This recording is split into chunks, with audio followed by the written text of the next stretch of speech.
ಬಾಣಲೆಗೆ ಈಗ ಚೂರು ಅರ್ಧ ಚಮಚಷ್ಟು ಎಣ್ಣೆ ಹಾಕ್ಕೊಂಡಿದ್ದೀನಿ. ಅದಕ್ಕೆ ಈ ಕರಿಬೇವನ್ನು ಬಿಡಿಸಿಟ್ಕೊಂಡು ತೊಳೆದು ಆರು ಹಾಕಿರಬೇಕು, ತೇವ ಇರಬಾರ್ದು. ನಾವು ಗಿಡದಲ್ಲಿದ್ದಾಗ ಹೇಗಿರುತ್ತೋ ಅಷ್ಟೇ ಇರಬೇಕು, ಬಾಡೋದು ಬೇಡ, ನೀರಿರೋದು ಬೇಡ. ಅಷ್ಟಿದ್ದಾಗ ಹುರ್ಕೊಂಡ್ರೆ ಚೆನ್ನಾಗಿರುತ್ತೆ. ಇದನ್ನು ಹುರಿದಿಡೋಣ. ಈಗ ನೋಡಿ, ಚಿಟ ಚಿಟ ಅಂತ ಶಬ್ದ ಮಾಡುತ್ತೆ.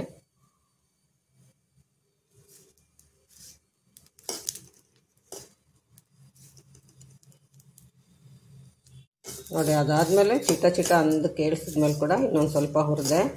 ಈಗ ಇದು ಗರಿ ಗರಿ ಶಬ್ದ ಕೇಳಿಸ್ತಾ ಇದೆಯಾ ನಿಮಗೆ? ಇಷ್ಟಾದಮೇಲೆ ಒಲೆ ಹಾರಿಸ್ಕೊಂಡು ಇಟ್ಕೋಬೇಕು. ಇದು ನುಗ್ಗೆ ಸೊಪ್ಪು ಎಲ್ಲ ತೊಳೆದು ಬಟ್ಟೆಯಲ್ಲಿ ಚೆನ್ನಾಗಿ ಆರು ಹಾಕ್ಕೊಂಡಿದ್ದೀನಿ. ತೇವ ಎಲ್ಲ ಹೋಗಿ ನಾವು ಗಿಡದಲ್ಲಿ ಬಿಡಿಸಿದಾಗ ಹೇಗಿರುತ್ತೋ ಆ ಥರ ಡ್ರೈ ಆಗಿರುತ್ತೆ. ಇದು ಹುಣಸೆ ಚಿಗುರಲ್ಲ, ಮಾಮೂಲಿ ಹುಣಸೆ ಸೊಪ್ಪು ಅಂದ್ಕೊಳ್ಳಿ, ಬಲ್ತಿದ್ರೂ ಪರವಾಗಿಲ್ಲ. ಇದನ್ನು ಚೆನ್ನಾಗಿ ಸ್ವಲ್ಪ ಬಾಳಿದೆ ಅನ್ನೋ ಹಾಗೆ ಆರು ಹಾಕ್ಕೋಬೇಕು ತೊಳೆದಿದ್ದನ್ನು. ಇದನ್ನು ಹಾಗೆ ಡ್ರೈ ಆಗಿ ಹುರ್ಕೋಬೇಕು. ಇದು ಹುಣಸೆ ಚಿಗುರು ಒಣಗಿರೋದು, ಪೂರ್ತಿ 100% ಒಣಗಿಲ್ಲ, ಆದರೆ ಒಣಗಿದ್ರೂ ಪರವಾಗಿಲ್ಲ. ಅಷ್ಟು ತುಂಬ ಎಳೆದಿರಬೇಕು ಅಂತಲೂ ಏನಿಲ್ಲ, ಎಳೆದಿದ್ದರೆ ಪಲ್ಯಕ್ಕೆ ಚೆನ್ನಾಗಿರುತ್ತೆ. ಇದನ್ನು ಚಟ್ನಿ ಪುಡಿಗೆ ಥರ ಹಾಕ್ಕೋಬೋದು. ಇದನ್ನು ಡ್ರೈ ಆಗೇ ಹುರ್ಕೋಬೇಕು, ಜಿಡ್ಡು ಹಾಕ್ಕೋಬಾರ್ದು ಇದಕ್ಕೆ.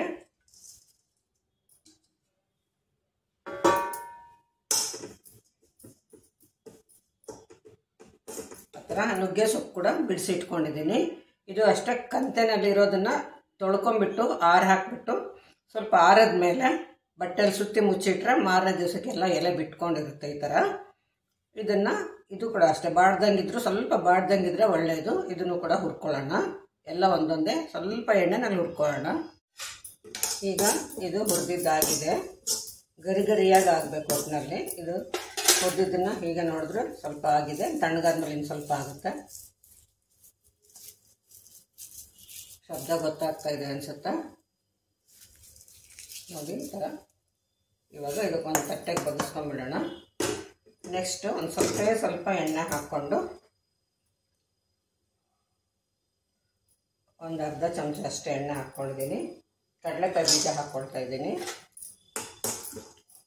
ಇದನ್ನು ಹುರ್ಕೊಳ್ಳೋಣ. ಹಾಗೆ ಒಂದೆರಡು ಚಮಚ ಉದ್ದಿನಬೇಳೆ ಮತ್ತು ಒಂದೆರಡು ಚಮಚ ಹೆಸರು ಬೇಳೆ ಇಟ್ಕೊಂಡಿದ್ದೀನಿ.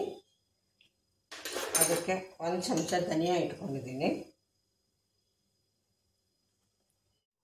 ಕರಿಬೇವು ಕೂಡ ಹುರಿದಿದ್ದನ್ನು ಈ ಥರ ಇದಕ್ಕೆ ಹಾಕ್ಕೊಳ್ತಾ ಇದ್ದೀನಿ. ನೋಡಿ, ಉದ್ದಿನಬೇಳೆ ಇಷ್ಟು ಬಣ್ಣ ಬಂದರೆ ಸಾಕು, ಹೊಂಬಣ್ಣ ಬರಬೇಕು.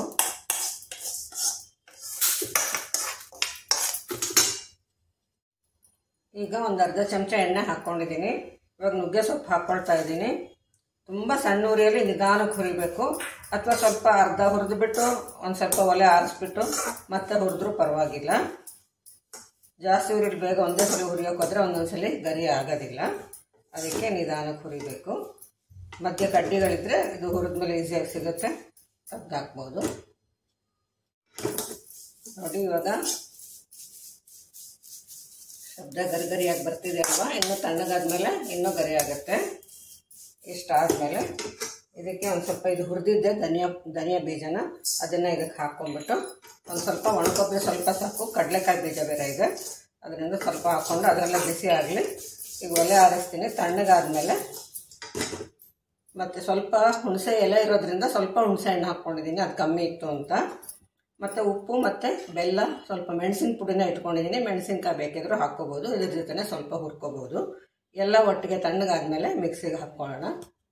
ನೋಡಿ, ಹೆಸರುಬೇಳೆ ಹುರ್ಕೊಂಡಿದ್ದು ತೋರಿಸಿರಲಿಲ್ಲ, ಅದು ಕೂಡ ಹುರ್ಕೋಬೇಕು ಈ ಥರ. ಎಲ್ಲವನ್ನು ಮಿಕ್ಸಿಗೆ ಹಾಕ್ಕೊಂಡಿದ್ದೀನಿ. ನುಗ್ಗೆ ಕರಿಬೇವಿನ ಚಟ್ನಿ ಪುಡಿ ಈಗ ಸಿದ್ಧವಾಗಿದೆ.